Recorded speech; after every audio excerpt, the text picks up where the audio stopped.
సాధారణంగా పార్టీ కార్యాలయం అంటే ఓ మోస్తరుగా ఉంటాయి. బాగా డబ్బున్న జాతీయ పార్టీలైతే కొంత హైఫైగా ఉంటాయి. కానీ అధికారాన్ని అడ్డుపెట్టుకొని కారు చౌకగా భూములు కొట్టేసిన చంద్రబాబు 5 స్టార్ హోటల్స్ను తలదన్నేలా పార్టీ కార్యాలయాలను నిర్మించారు.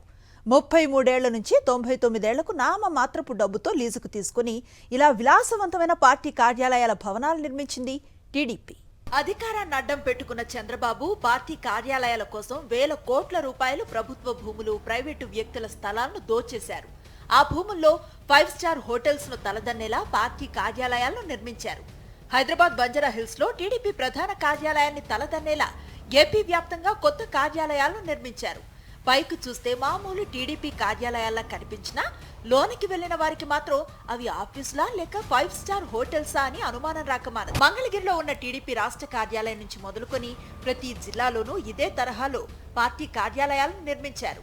అధికారాన్ని అడ్డం పెట్టుకుని వేల కోట్ల రూపాయల విలువ చేసే ప్రభుత్వ స్థలాలను కారు చౌకగా కొట్టేశారు.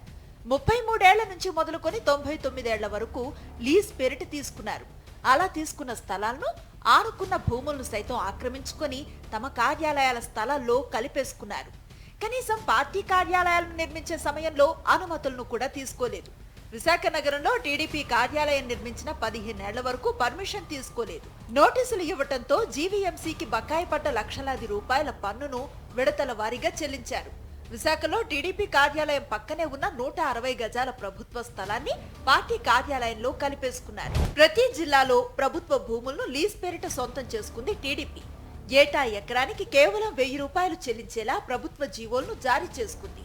వైఎస్ఆర్ కడప జిల్లా నాగరాజుపల్లి గ్రామంలో టీడీపీ కార్యాలయం కోసం ఎకరా భూమిని 33 ఏళ్ల పాటు లీజుకు తీసుకుంది. శ్రీకాకుళం పట్టణంలో 2 ఎకరాల ప్రభుత్వ స్థలాన్ని 99 సంవత్సరాలకు, అదే జిల్లాలో మరో చోట 30 సెంట్ల స్థలాన్ని 33 ఏళ్ల పాటు లీజుకు తీసుకుంది. విజయనగరం, అయ్యన్నపేట, కృష్ణా జిల్లా గుణదల వద్ద ఎకరా చొప్పున, గుంటూరు జిల్లాలో 20 సెంట్లు, ప్రకాశం జిల్లా పెల్లూరులో 2 ఎకరాలు, కడప పట్టణం అక్కయ్యపల్లిలో 2 ఎకరాలు 33 ఏళ్లకు, చిత్తూరు జిల్లా గండేపల్లిలో ఎకరా 20 సెంట్లు 99 ఏళ్లకు లీజు ఒప్పందాలను కుదుర్చుకున్నారు. ఈ ఒప్పందాలన్నీ 2014 నుంచి 2019 వరకు టీడీపీ అధికారంలో ఉన్న సమయంలో జరిగినవే. ఇలా జరిగిన పార్టీ కార్యాలయాల నిర్మాణాల్లో ఎక్కడా నిబంధనలు సైతం పాటించలేదు. అధికారులను బెదిరింపులకు గురిచేసి నిర్మాణాలు చేపట్టారు. మొత్తంగా టీడీపీ కార్యాలయాలా లేక రాజప్రసాదాలా అన్నట్లుగా ఈ నిర్మాణాలన్నీ సాగాయి. రాష్ట్ర వ్యాప్తంగా నిర్మించిన ఈ భవనాల కోసం ప్రత్యేకంగా విదేశీ నిపుణులను రప్పించి మరీ ప్లాన్స్ రూపొందించారంటే ఈ నిర్మాణాల కోసం ఎన్ని కోట్లు ఖర్చు చేశారో అర్థమవుతోంది.